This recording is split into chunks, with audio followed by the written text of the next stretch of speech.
Hi, welcome to another Ask Augustin. Today I want to talk about reading music, but not just reading music, but actually reading music very critically, thinking about what did the composer really mean, why did they write it like this, and also what tools did they have to write down exactly what they meant. Because they didn't, the further you go back in time, the fewer types of notations composers had to write rhythms and expression very exactly. It was kind of more, it was a lot more vague. Composers in the Baroque era also generally assumed that they would be there when people would play their pieces.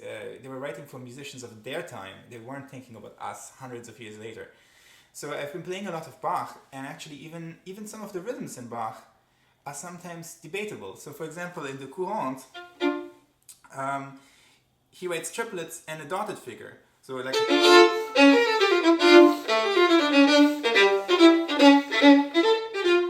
something like this.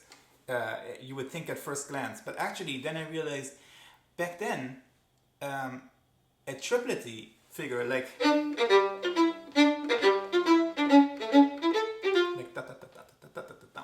that would also be notated as a dotted figure, because the dotted rhythm can mean underdotted as in triplety. It can also mean overdotted or double dotted back then. It wasn't necessarily so literal. The kind of notation with the 3 inside the bracket, that came later.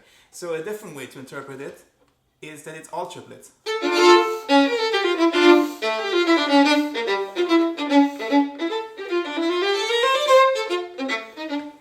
And I kind of like that because it kind of hops along really nicely, and I find it a lot of fun. But both ways to play it are technically correct. I mean, you're playing.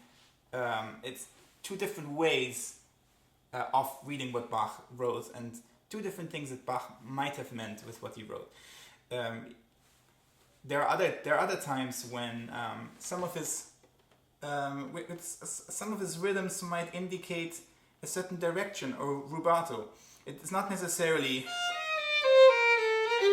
like totally exact. Da da da da da dum ba da dum. That the last two notes are twice as fast as the ones before. He could also have meant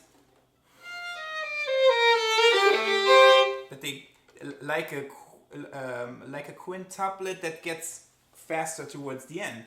The way to notate that back then would have also been as 3 30-second notes and 2 64th notes. And because the type of notation that Schnittke might have used, where one beam becomes 2 or 3 just to indicate an accelerando, that wasn't a thing back then. So composers just used the best way they could think of to notate what they wanted. One of my favorite examples of that is actually the Beethoven Violin Concerto, where Beethoven writes this passage, and it's 16th notes and then a 16th note quintuplet and then a 8th note triplet. So the rhythms keep changing, and it's not. I'm convinced he didn't mean at all to play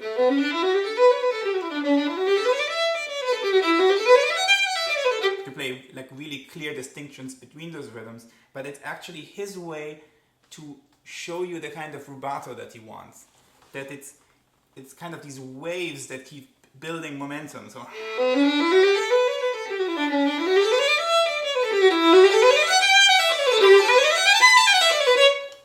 something like this. And this was the best way he could think of to notate what he wanted. Because the more kind of complicated ways to notate it that's maybe a contemporary composer would have nowadays didn't exist back then. So he just did it the best way he could think of. And so whenever you look at music, step 1 is to look very closely what the composer wrote, and also get editions that have exactly what the composer wrote. But then step 2 is always to think back, what did they mean, and what other things could they have meant by that? And it's kind of like a little bit like detective work, trying to get into the mind of the composer, trying to figure out what they actually meant. And that can be, it's a lot of fun actually, but it also never ends. It's a long process. I hope that's helpful, and I'll see you at the next Ask Augustin.